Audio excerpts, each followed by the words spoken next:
খোৱাং সমষ্টিত আমি প্ৰায় দুমাহমান ধৰি সাংগঠনিক কাম কাজত ঘূৰি ফুৰিছোঁ আৰু সাংগঠনিক কাম কাজত ঘূৰি ফুৰোঁতে দিহিঙৰ এই পাৰত অৰ্থাৎ মূল খোৱাঙৰ 8টা পঞ্চায়তত আমি যেতিয়া ঘূৰিছোঁ মানুহৰ মনত এটা ধাৰণা ইতিমধ্যে আমি দেখিবলৈ পাইছোঁ যে তেওঁলোকে অলৰেডি খোৱাঙৰ যিটো নেকি সাম্প্ৰতিককালৰ ৰাজনীতি এই ৰাজনীতিত কিন্তু অলপ পচন্দ কৰা নাই।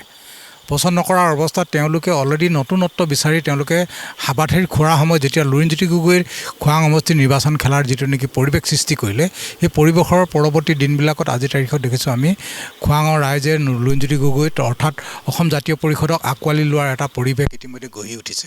গতিকে আৰু লুৰিণজ্যোতি গগৈ যিটো নেকি ভাৱমূৰ্তি এই ভাৱমূৰ্তিত খোৱাং সমষ্টিৰ ৰাইজে মোহাম্বিত হৈ তেওঁক ভোট দি জিকাই নি খোৱাঙৰ যিবিলাক নেকি জ্বলন্ত সমস্যা আছে সেইবিলাক নাইকিয়া কৰাৰ কাৰণে চেষ্টা কৰিব বুলি তেওঁলোকেই সিদ্ধান্ত গ্ৰহণ কৰিছে।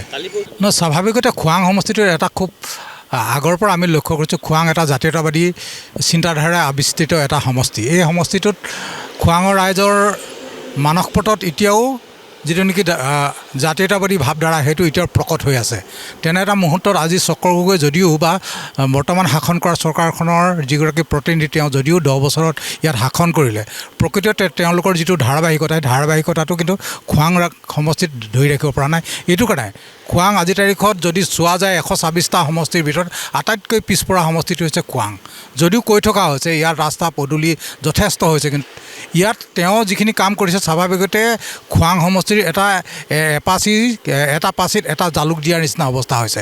কাৰণ ইয়াৰ সামগ্ৰিকভাৱে ইয়াৰ গোটেই পৰিৱেশটো যদি চোৱা যায় ইয়াৰ ৰাস্তা পদূলি এনেকুৱাই বিধ্বস্ত হৈ আছে, ইয়াত কৰিব লগা অসংখ্য কাম আছে।